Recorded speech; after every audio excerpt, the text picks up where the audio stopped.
G'day traders, Sam here from Trade to Prosper, here to give you a Bitcoin story about pivot points, key levels, understanding why certain things took place, and from those, maybe we can also learn how to trade the next coming weeks, months, or years. This will be an interesting one for you guys if you don't know, especially for newbies, but by going through these steps, we will look for confluence as to where key levels are. And from that, we will be able to play the odds in our favor. So let's begin with the history of Bitcoin. I'm using the index, Bitcoin index, which has the most history. I'm using this 3-day chart. I will not use moving averages on this one. It will just take too long. But let's begin. To explain the story here, we use the bottom of this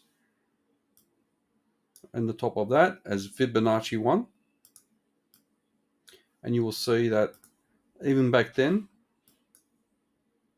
the 0.68 is one of my favorites, and the 618, as you can see, also had its role here and there. And what we notice is that this Fibonacci actually took support and resistance at some level. The 1.414 was the previous resistance, and the golden ratio was achieved, plus more. Here was achieved. Here we had a bit over. Here we had over extension as well. In my opinion, those were pretty much liquidity hunt or fake outs. And we'll go into details soon. So next step.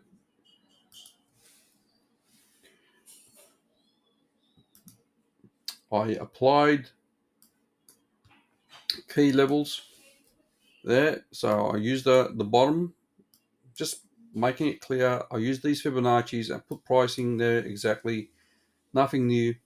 And just making a few things so I can remove this macro chart.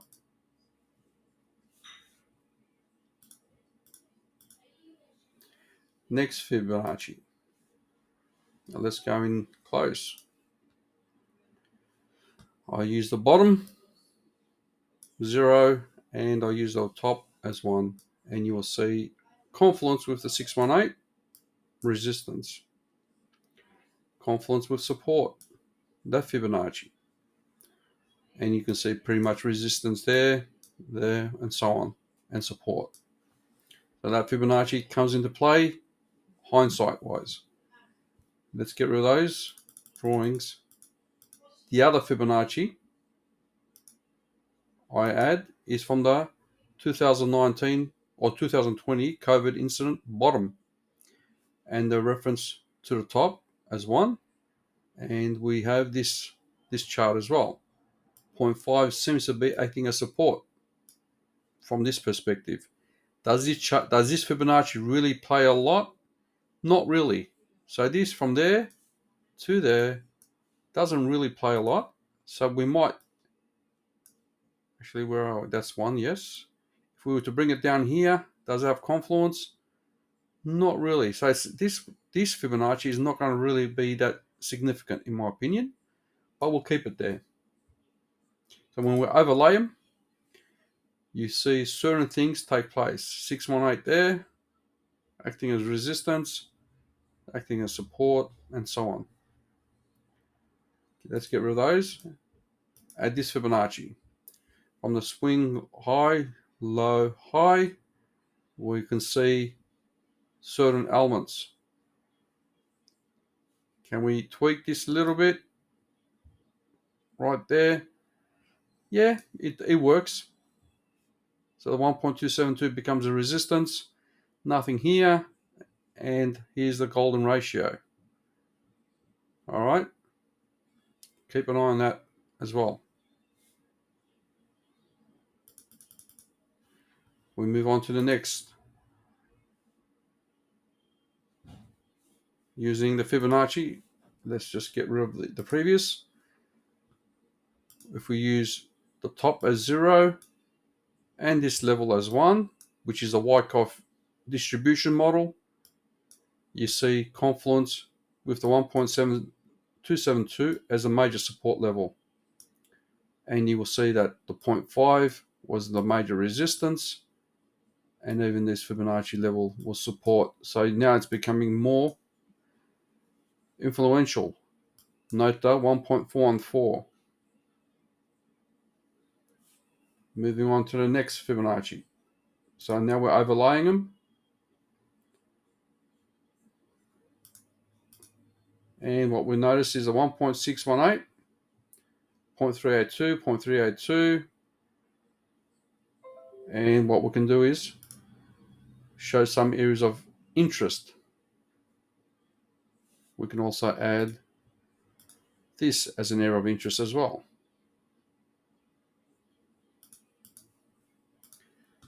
Whoops, I didn't want to do that. Looking to the local.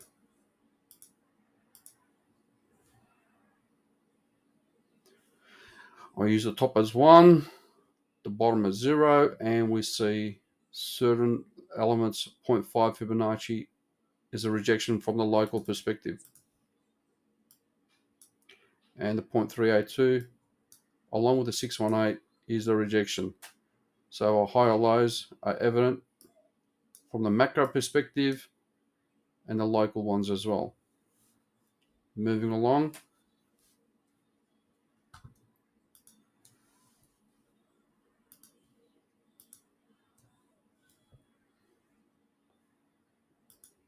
We flip that to the downside. Use that as 0. And the bottom was 1. We've got the 1.272, 1.414, and so on.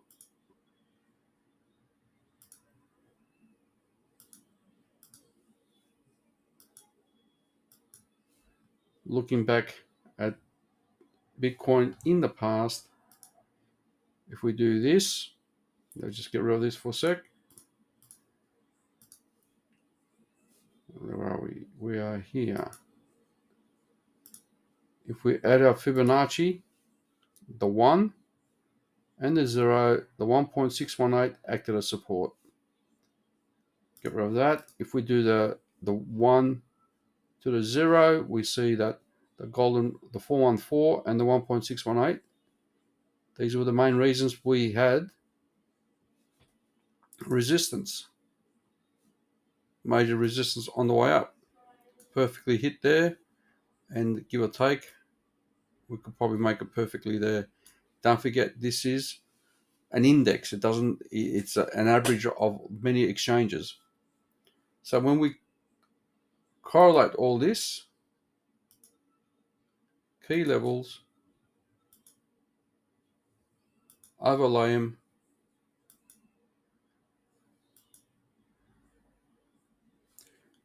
then we see this chart for Bitcoin. Where our key levels are, we can start determining pivot points.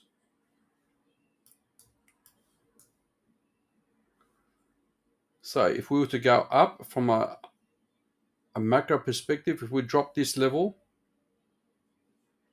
it's the next fib and the next fib and the next fib. If we were to go up, we find these resistance fibs all the way up. So looking at from a macro perspective, we have our key levels of significance. The 1.414, if this was to come there, I would definitely look to short. Here, definitely look to short down. And I don't think it will do that, but you never know. At the moment, when we look at our chart, it's coming into this apex. So we are going to make a major move to the upside or downside, either one. And this RSI should be able to help us on the 8-hour. So looking at this, hopefully it gives you an idea. I am still bearish, and I'm still looking to these levels of interest. That's one of my interest. You can see that was 1.618 from the swing high to the swing low. It's right there at 12,900, and the 1.414 as well. So this level is significant. We might, if we get that flush out, we might just get a good bounce from there and continue on probably to the upside. Maybe that is a descending channel and we might just break out of that, go somewhere, and I think come next year we'll come back and probably revisit these guys, which is the golden ratio level from the macro. That is my thinking at the moment using this. Let's have a closer look with other stuff. If we have, that's one of our trend lines. I think that was based on, on the log. And the other trend line is from the non-log. And we can see why we get a bit of a support there as well, including the Fibonacci. So the trend lines aren't really doing much because we need more touches. So it's not going to help me on that one.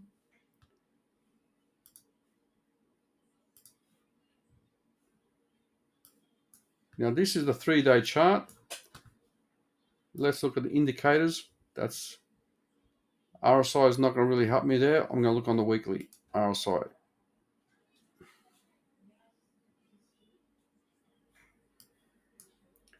So historically, this was an ascending wedge. We were getting somewhere with this. Yep.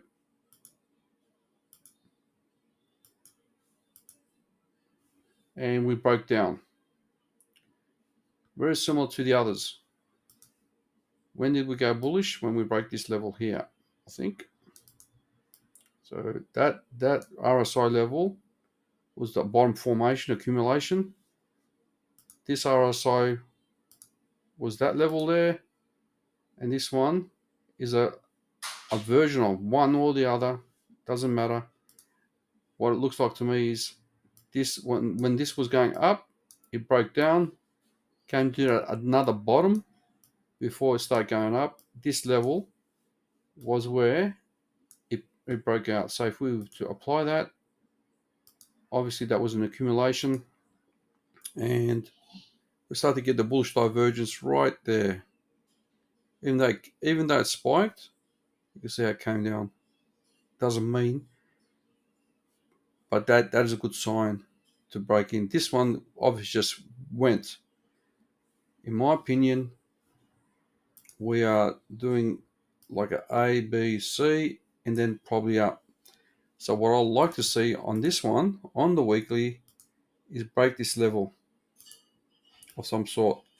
I think that will be the bull run from the weekly perspective. Well, we'll need to keep an eye on this. It might be doing a descending wedge of some sort, and if that breaks out, we are likely to see better results. So let's look at that closely. So we have something there at the moment. Let's see how this works out on the weekly basis. And I'm going to look at, see how that works. At the moment, we can see that it clearly broke down from the RSI perspective. And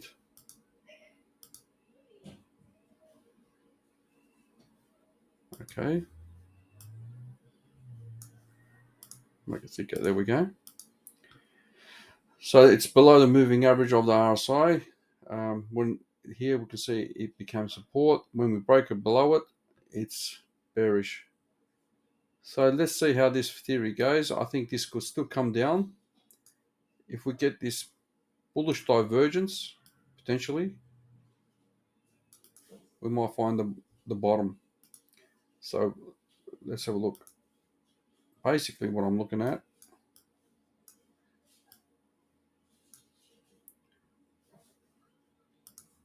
it's a weekly bullish candle, bit of a reversal candle. So that is not the best, but we can see some wicks on the weekly. So it's likely to go up, I think, and then find resistance. So we might just get here and then come back down for the weekly. And then what we see there from the weekly perspective at the moment is we can have this, and we'll definitely have this, and so it might just continue on. Maybe it comes up to there to find that trend line resistance and then come back down. Maybe overperform, but what it's going to do is it's going to give us a bullish divergence of some sort on the RSI,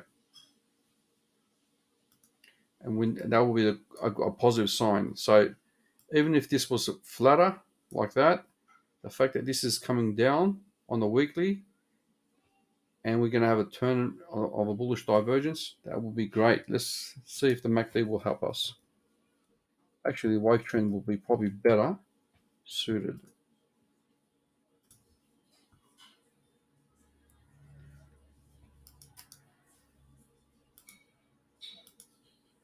So we can see bearish, wave trend went bearish. So the bullish divergence, if it crosses over again on the weekly, it's going to be a bullish sign. So we need to see this turn around and cross over once more. When we have the crossovers like that on the weekly, especially down here, I think it's the next entry. This has gone bullish, but then pivoted. So that candle did the job. We need to see this crossover again. In the past, it was clear. Here was clear. Here was clear. Here was clear. All that was clear. But back in 2015, it crossed over a few times. Let's have a look at that.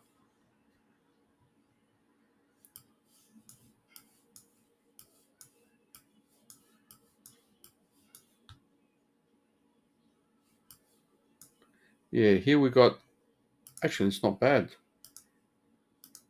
Bit of symmetrical. And that gave us, let's see where the price is.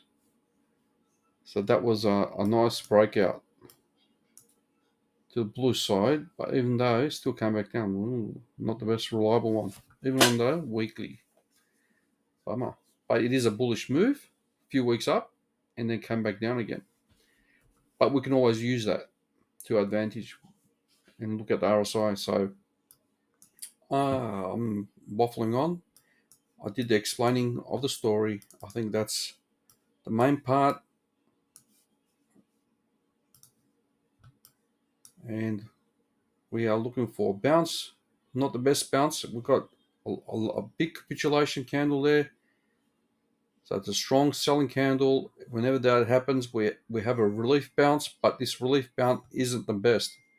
The week's nearly finished and it looks weak. In the past, a big sell-off would have a stronger candle. This is not strong. So it is showing us weakness. It is showing not much demand, and therefore I don't expect much. I'll be looking for a short from these levels here on the right.